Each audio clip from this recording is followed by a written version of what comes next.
এশিয়ার প্রথম দেশ হিসেবে 2026 সালে যুক্তরাষ্ট্র, মেক্সিকো ও কানাডায় অনুষ্ঠিত ফুটবল বিশ্বকাপে অংশগ্রহণ করার টিকিট হাতে পায় জাপান।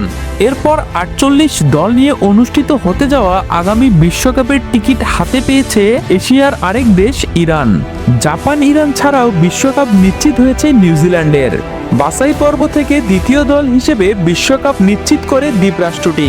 বুধবার ব্রাজিলের বিপক্ষে 4-1 গোলে জিতেছে আর্জেন্টিনা। এই জয়ের আগেই অবশ্য আর্জেন্টিনার বিশ্বকাপের টিকিট নিশ্চিত হয়েছে। বলিভিয়া ও উরুগুয়ের ম্যাচ ড্র হওয়ায় মঙ্গলবার রাতে আর্জেন্টিনার বিশ্বকাপ খেলা নিশ্চিত হয়ে যায়।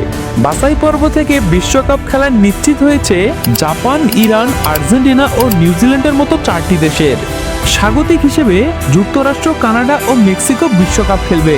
সব মিলিয়ে আগামী বিশ্বকাপ ফুটবল খেলা নিশ্চিত হয়েছে 60টি দলের।